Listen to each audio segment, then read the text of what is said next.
Hey everyone, this is Libertarian Black Man. I have an idea of how to solve the student debt situation. It's a two-part plan. The first part is definitely going to be more popular than the second part, but in fact the second part I believe is more important than the first part. So my two-part plan goes like this. Number one, cancel all student loan debt. In fact, this is a big fraud, which is why we should allow all students who got loans, not just from the government, but from private lenders, to have their loans be forgiven because the cost of college was artificially inflated by a government program. We have to get this debt off the backs of people because, in fact, we have delinquencies that are surging. We have $1.6 trillion of student loans as of February 2019. And this is posing a problem for younger people, mainly millennials, from buying homes, as according to the Federal Reserve. Student loans are keeping many in the 24 to 32 age group from buying a home, according to a Federal Reserve study. From 2005 to 2014, the percentage in that group owning homes dropped from 45% to 36%, 20% of which likely came from the education debt burden. So debt actually hurts the ability of people to invest because they have to pay their creditors off, and if that interest rate goes up, in which that's what's been going on for the last 3 years, rising interest rates means that the debt burden grows. You pay more in payments to creditors, and that means less money saved and less money to be allocated toward something of higher value. Student debt growth is also holding, and this title is actually funny because according to the Federal Reserve, it says that student debt could hold back economic growth. Should be discharged in bankruptcy, according to the Federal Reserve Chairman, Jerome Powell.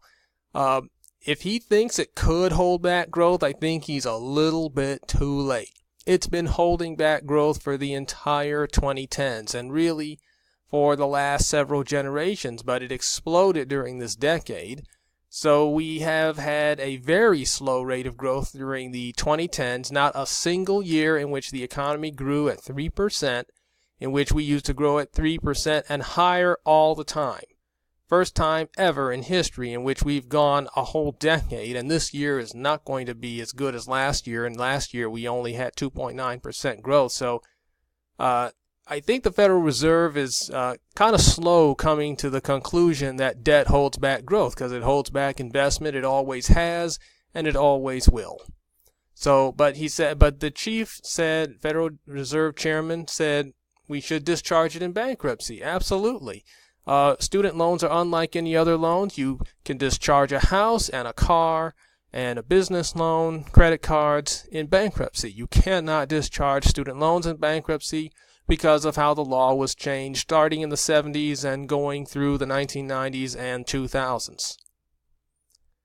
This is the more controversial part of my plan. Step 2, cancel the Higher Education Act. This was a law passed back in 1965, which created the student loan and grant programs to help people afford going to college. Of course, people were already going to college because they were able to work a job part-time during the year, full-time during the summer, and they made enough money to pay for their own education before the Higher Education Act. Also, not as many people needed to go to college because we had an economy that was creating jobs that people could fill with a high school diploma and not even a high school diploma. But the economy began to change, and post-high school education became more necessary, which is why more people started going to college. But this is the more important part of the plan because this is the program that created the debt.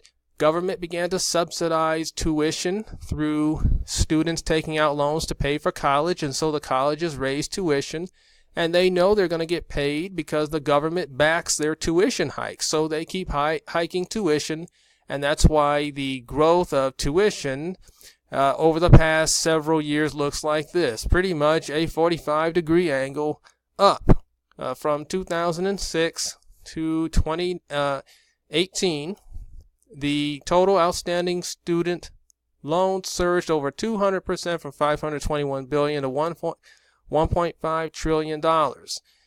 This is what happens when the government is backing the purchase of a good or service. The price just goes up and away because the people who are charging know they're going to get paid, so they charge more and more, and that's how they make money. It's just business, and it's the government really distorting the market. That last chart showed you it showed you seeing the start of the increase back in 2006, which is right here. But look what was happening before. The student loan program was created in the mid-60s, and right away we start to see a slight increase in the rates of tuition. Now, during the 1970s, we had stagflation, we had very high interest rates, and not as many people needing to go to college in the first place. So we see a drop off from 1973 to 1981 of the cost of tuition. Of course, right away, once interest rates start to fall, in the early 80s, we see money getting cheaper, more money getting borrowed, and as a result, we see tuition going through the roof because more people are going to college and they're borrowing lots of money. And it's become a terrible situation. That's why we have $1.6 trillion of debt, because money is easy and the government pretty much backs any kind of amount that you want to borrow to go to college. The colleges just got smart and said, we'll raise tuition as long as the government continues to back us. This is the reason why student loans, represented by this black line, have gone up more than mortgages, auto loans, and credit cards. This is beginning in 2007. Look what happened with mortgages, auto loans, and credit cards. We had a financial crisis. We actually saw all of the debts of those areas dip below, actually drop below zero. We had a negative growth in auto loan, mortgages, and credit card debt during the late 2000s, early 2010s.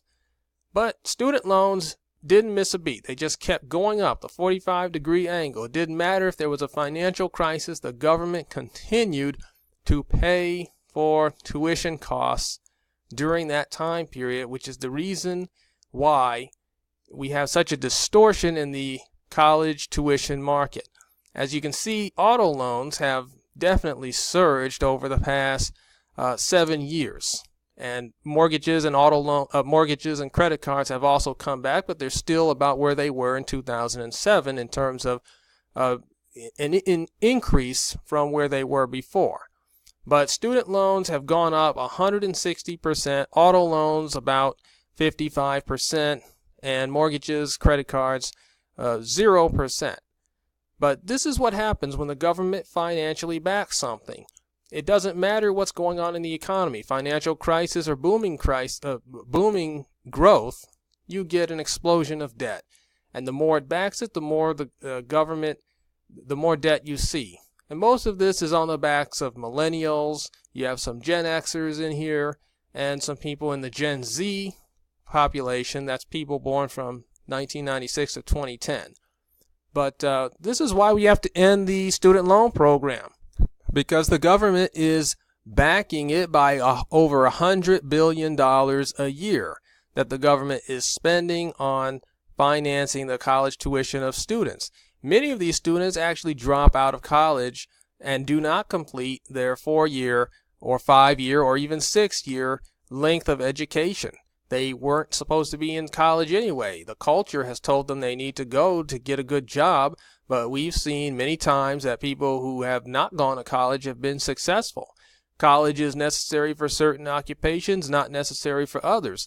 And we've been drumming this narrative that we have to go to college in order to make it out there. So you got people who shouldn't be in college racking up debt and then getting jobs that pay far less than the amount of money that they borrowed.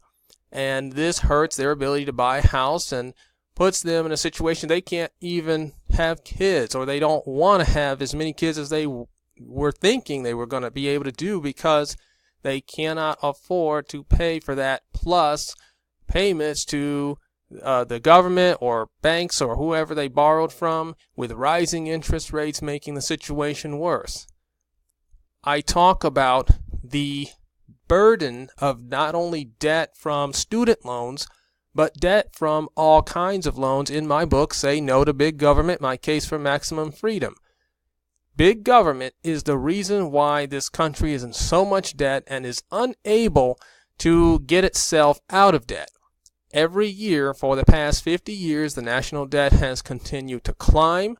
That's never happened before. There used to be years in which the national debt actually fell. Now it only goes up, and it's been going up for half a century. Student loans at the very top of the list in terms of debt growth, followed by credit cards, mortgages. All of these debts are at record highs now, but nothing grows as fast as student loans because of the Higher Education Act, a good-intentioned attempt to get people a better education, but all it did was put people in debt that many of them are struggling to pay back, and many of them with degrees that did not give them the jobs they were told they were going to get.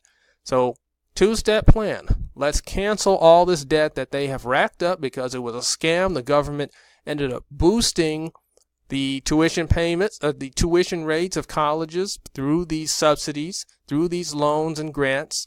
And therefore, the government should apologize after forgiving the debt. They should apologize to the students for making college so expensive through these programs. Step 2, get rid of the program that made them expensive. That's the part that people don't want to talk about. They want to talk about forgiving loans. They don't want to talk about getting rid of the program that forced them to basically have to take out these loans. So it's about time we get serious about ending the student debt crisis. Abolish the Higher Education Act now. Thanks for watching. Please subscribe to the YouTube channel, Libertarian Black Man, and follow us on Twitter at Libertarian Black Man, and we hope to see you in the next video.